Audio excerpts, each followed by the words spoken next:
What's going on, peeps? If you thought Hobo Johnson was angry, I think American-Canadian singer, songwriter, and rapper Grandson might give Johnson a run for his money. And if you're looking for good vibes, this isn't the artist for you. He's like a modern one-man Rage Against the Machine lyrically that has the vocal inflections of Tyler Joseph from 21 Pilots. For the past 9 years, Grandson has been putting current issues to the forefront of his material that are often overlooked by the media and the public. Even though he had no clear intent of becoming mainstream, one song of his, Blood Water, became incredibly popular, now boasting 700 million streams. You probably heard of it. This man had a mission outside of his own personal gain to unite millions of people to become unapologetic revolutionists that aim to hold the US government accountable. Them Canadians are vicious, eh? In this video, I'll be deep diving into the history and catalog of Grandson to see how this XX revolution all started and how it looks today. Let's get started. Jordan Edward Benjamin was born on October 25th, 1993 in Englewood, New Jersey. But at the age of 3 years old, his family moved to a Jewish neighborhood in Toronto, Ontario, where his Jewish mother's side of the family lived. As of today, he has a dual citizenship in both the US and Canada. Benjamin grew up in the Eglinton West area of Toronto, listening to a diverse mix of music from jazz to rock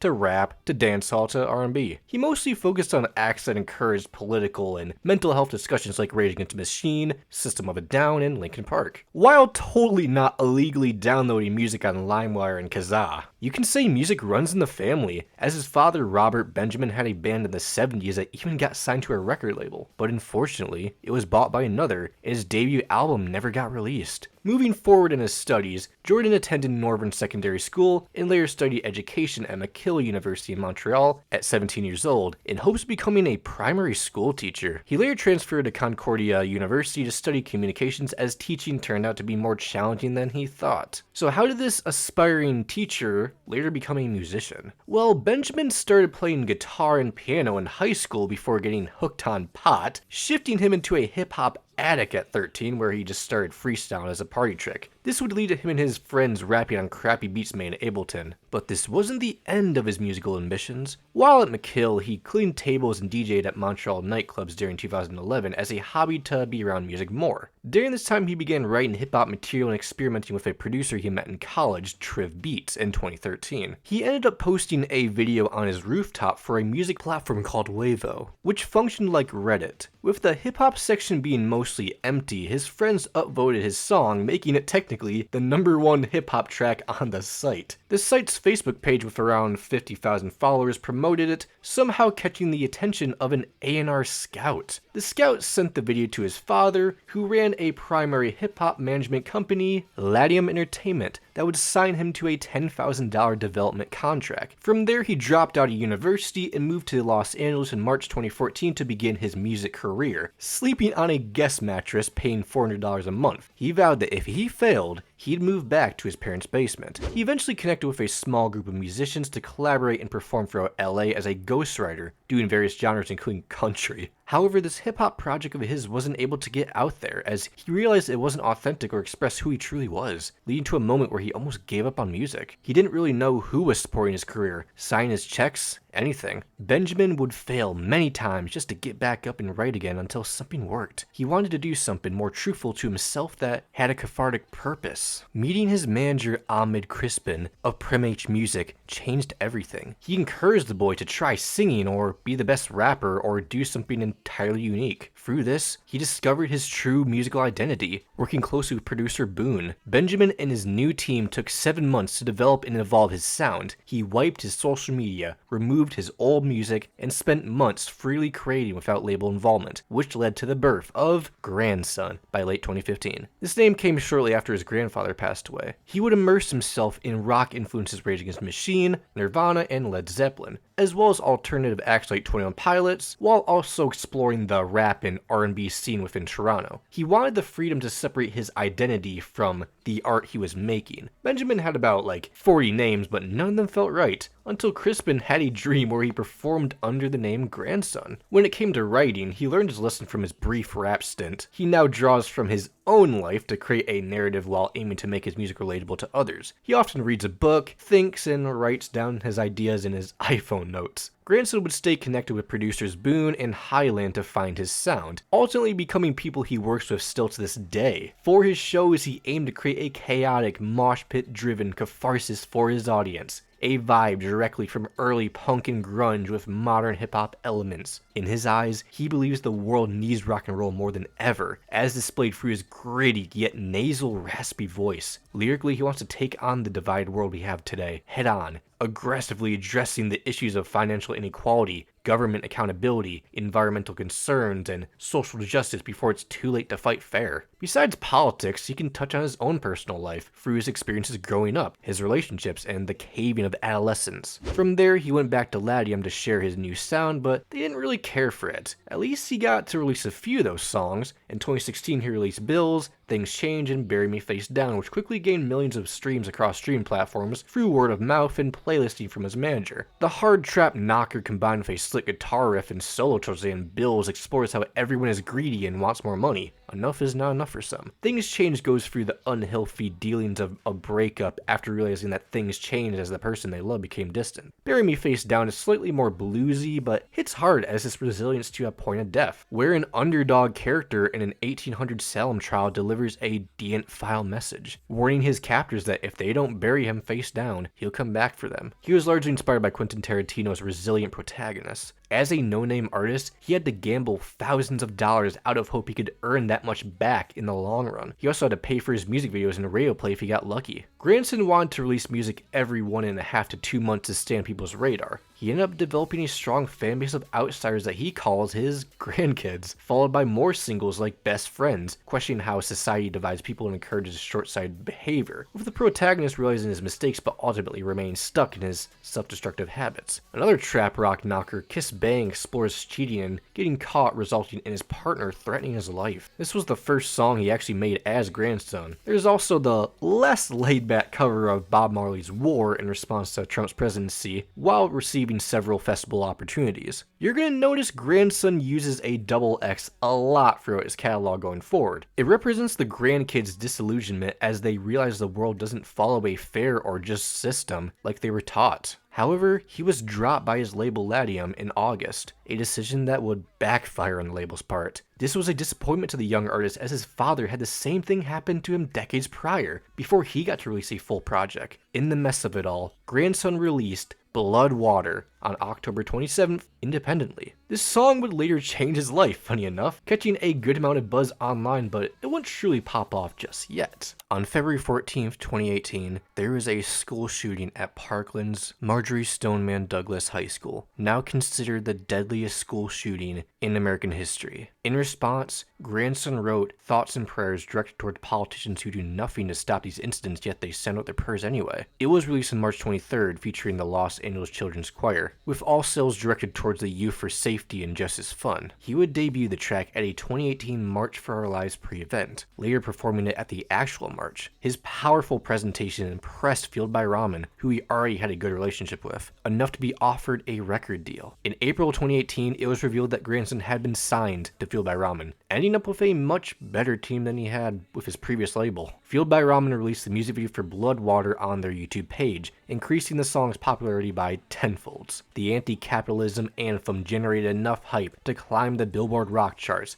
It would go on to become 2 times platinum. Since then, his songs could be heard on Canadian rock stations from time to time. However, he released his first EP, A Modern Tragedy Volume 1, on June 15th, 2018, beginning a series of EPs that don't sugarcoat the reality he's living in. His State of the Union, if you will, containing hard-hitting beat drops, trap EDM instrumentals, and screams. It makes sense why Blood Water became popular with that catchy hook. This was in so many sports compilations and commercials. It's certainly more accessible than most grandson tunes. I'm sure it goes crazy live though. It targets greedy corporations and corrupt politicians causing environmental damage, war, and death. Grandson suggests karma will come one day. Stick Up is about a struggling father who can't support his family on low wages, and a veteran who can't survive on insufficient benefits. Both feel hopeless, and to make a statement, they rob a business together to send a message to the American government. Despicable Despicable is an unfortunate tale of a man's life from youth to his tragic end where he takes his life, detailing his failed relationships and his belief that he was always the problem, that he is just not worth loving from anyone. In comparison to 6 O'Clock, that follows police brutality and corruption, concluding with probably the calmest track, which is saying a lot, Overdose, the sad outcome of most drug addictions. Drugs offer an escape from pain, but they can quickly turn to a dependency. The highs fade, the lows worsen, and addicts keep chasing that first high. His newfound fame opened up more impressive opportunities, like working with Linkin Park's Mike Shinoda on Running From My Shadow for his debut album Post Traumatic. It won't be the last time he works with Mike. He would also tour with acts like Hobo Johnson and Smashing Pumpkins before performing on live TV. While fame was nice, Grandson was on a mission to empower as many people as possible to vote. He's always had a message in his music and public appearances that he wanted to get out globally, even if he gets called an extremist. Around 2018, he opened the XX Resistance Fund, dedicated to raising money to support current progressive social issues and empower the youth. He even offers the chance of a meet and greet if you support the cause. On February 1st, 2019, he released a new single, Apologize, as the lead single for his second EP, A Modern Tragedy Volume 2, on February 22nd. Like Blood Water, it became a minor alt-radio hit. The single inspired the name of his first headlining tour, No Apologies. This EP contains the same trap EDM rock fusion style he's become known for. Apologize expresses their refusal to apologize for who we are, losing himself with every selfie is kind of corny, I'll admit. Stigmata uses Christian imagery to show how government corruption affects daily life and silences the truth, forcing society to believe in lies. The catchy "Is This What You Wanted" is another attack at the government for influencing drug and alcohol culture as a trap to make people believe the world is burning and everything is good fun. Falling Temptation features more rapping from Grandson, falling apart due to the despair of losing a loved one and turning to temptations like drinking, smoking, and drugs. I'm sure that track placement was intentional. Darkside explores how society creates school shooters. They are likely bullied, ignored, or abused. Unfortunately, they let the bad side of themselves out to get back at the world. In June 2019, Grandson won the SOCAN Songwriting Prize for Blood Water. The first single for the final Modern Tragedy EP was announced on August 13th as Rock Bottom,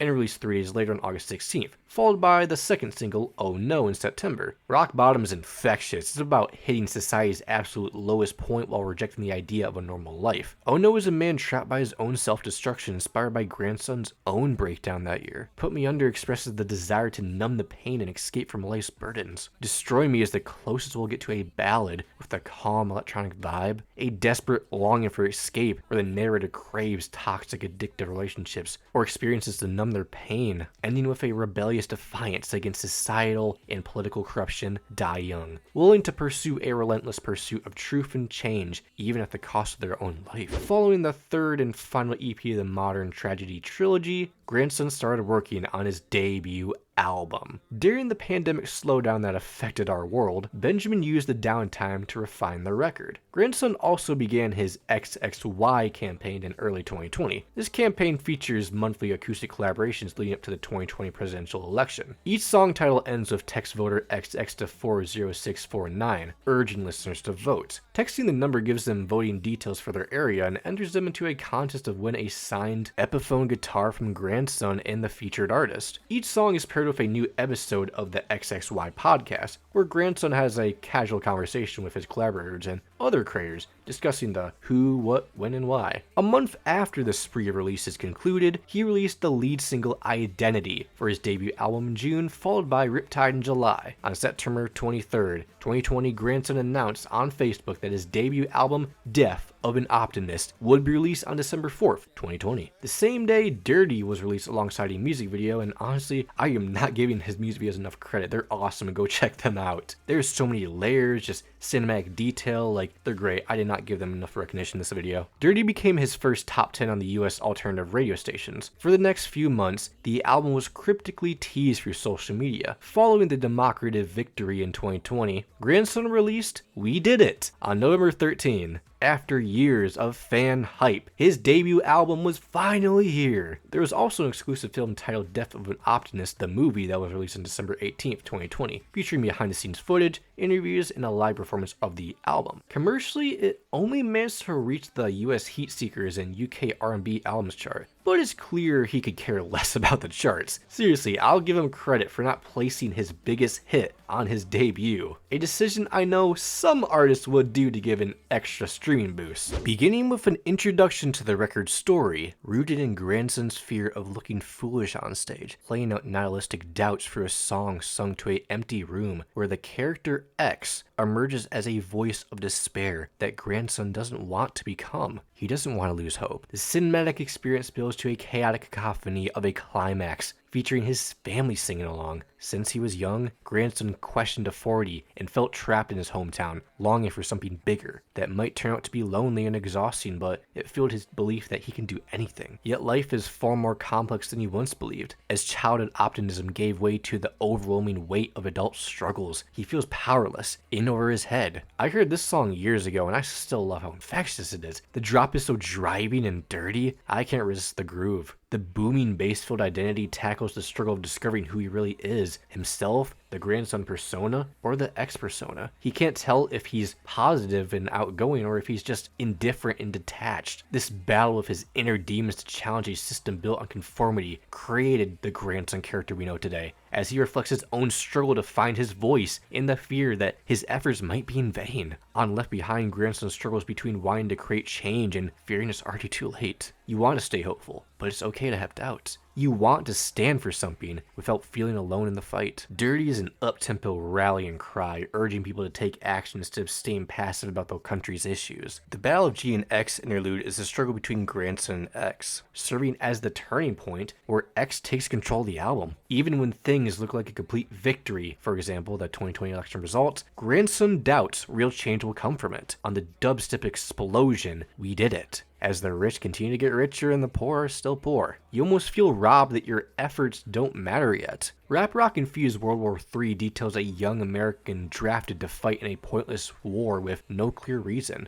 Riptide addresses the pain of regret and the avoidance of confrontation, widely assumed as a turning point for X, revealing his motivations and the regret behind his actions, taking us to pain shopping about using drugs to escape reality, only to become addicted over time. Ultimately, he won't give up, even in the face of inevitable struggles. He embraces his flaws and imperfections. Grandson would rather drop dead than quit over one of the more melodic beats here, helped by Travis Barker's involvement, relieving himself from X. There's also a remix with Kesha of all people, concluding with Grandson turning to the listener after giving a strong reason to stand up for your beliefs and a real reason why it might feel pointless. From here, you step into a new chapter, an offering of paradise as an escape from the harsh realities, presenting the choice between facing your problems head on or embracing a blissful but confined ignorance. What do you choose? After getting vaccinated, he did a bunch of festival appearances in 2021 and teamed up with Jesse Reyes on Rain for 2021's Suicide Squad soundtrack. In May 2022, Grandson announced his next album, I Love You, I'm Trying. It wouldn't be until a year later when the rollout would begin. Also this year, he toured with Avril Lavigne and Imagine Dragons before cycling to his own long-awaited headlining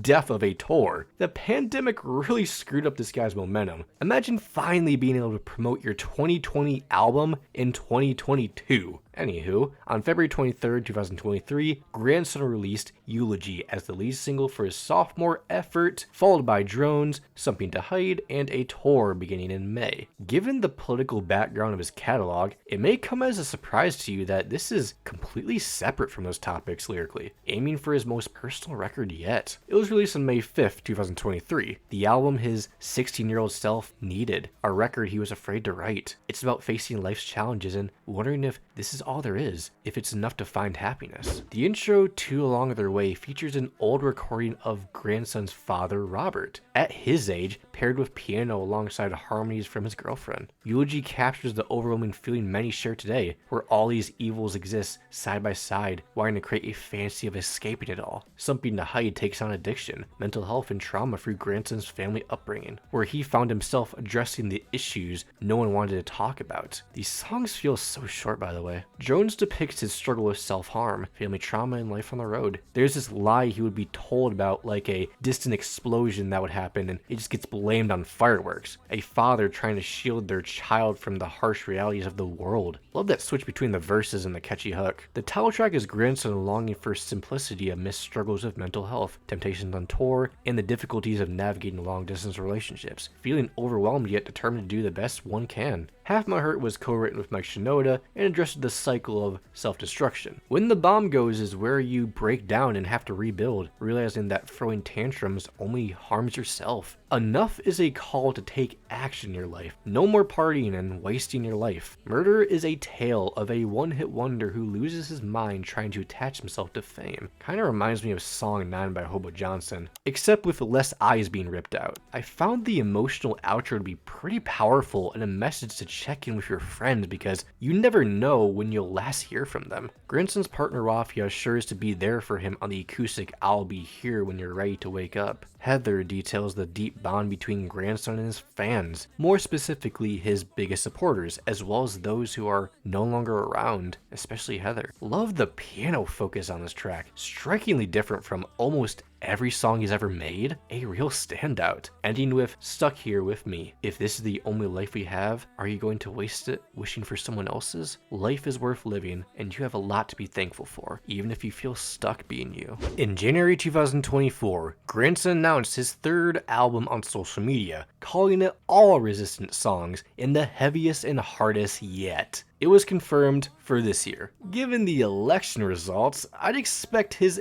angriest work to date. Luckily, in September 2024, it was announced that Grandson would open for childhood inspiration Linkin Park on their From Zero World Tour, the band's first tour in 7 years following the death of former lead singer Chester Bennington. After the conclusion of this leg of the tour, he announced a break from social media in December. As of recently, he wiped his Instagram, meaning something has to be on the way. Rumors are saying that May is a good estimate. Admittedly, I hope Grandson comes with something more fresh than his usual hard-hitting bass drop EDM rock and rap fusion. My biggest gripe with his music is that it honestly sounds the same half the time. The songs still sound pretty good in my ears, but a lot of them just kind of blend in with one another. So whatever gas this past year has put in Granson's tank, I'll be anticipating the result either way. I doubt that XX Revolution is finished just yet. Heck, Grandson and his grandkids could just be getting started. If you enjoyed this video and want to see more like it, like and subscribe for more bass content. I'll see you all in the next one. Make sure to love all, and peace.